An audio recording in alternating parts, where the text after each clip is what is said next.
Today I'm going to be teaching you guys how to backside 50-50 on a round rail, and the #1 technique that helps me lock into this trick every single try and be super comfortable and in control on top of the rail. I was always so scared to try this trick on a round rail, but after learning this technique, I realized that back 50s on a round rail are so much easier than I thought, and they're going to be super easy for you guys to learn as well. So let's get into it.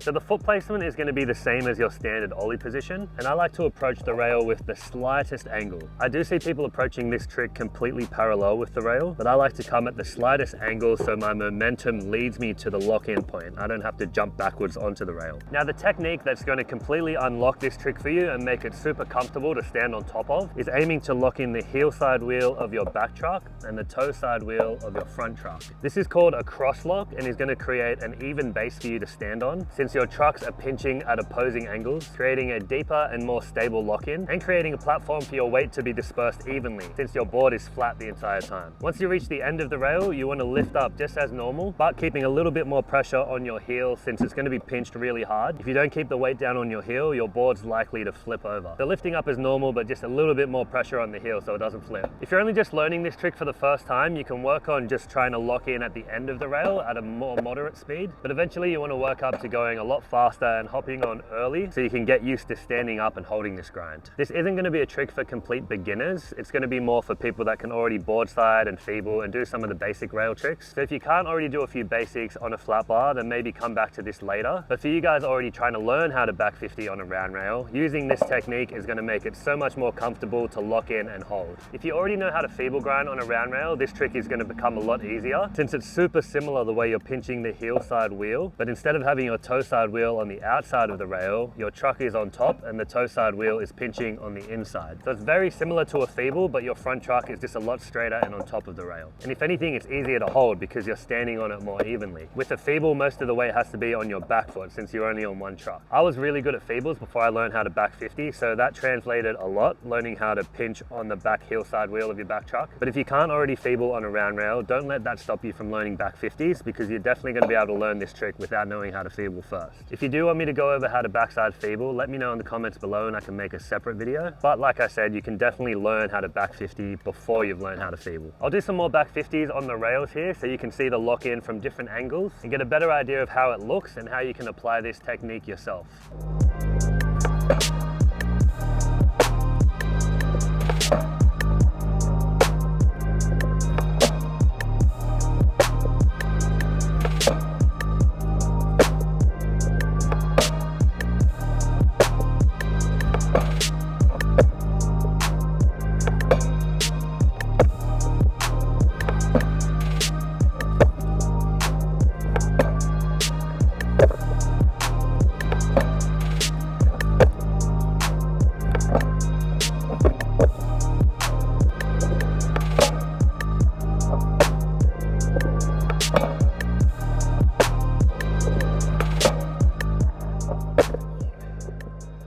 So that is the technique I use to back 50-50 on round rails. And if you've ever seen anyone hop onto a rail and hold really long 50-50 grinds, or even through kinked rails as well, the majority of the time they're using this crosslock technique, which really allows you to be as comfortable and stable on top of the rail as you can. The more you practice this technique, the more comfortable you're going to get going faster and grinding for longer. And then you can start to add different variations like 180ing out or popping out early either side, or shoveling out and different combinations on top of the rail. But this all starts from unlocking this crosslock technique, and this is something I believe every rail skater should be able to do, and it's just so fun to hop on a rail and hold it for as long as you want to. Let me know how this technique helps you unlock this trick, or if it helps you hold the grind better and be more comfortable on the rail. Also, let me know if you want me to do a video on the backside feeble grind, which is really similar to the backside 50, and check out the slappy feeble grind video I did right here.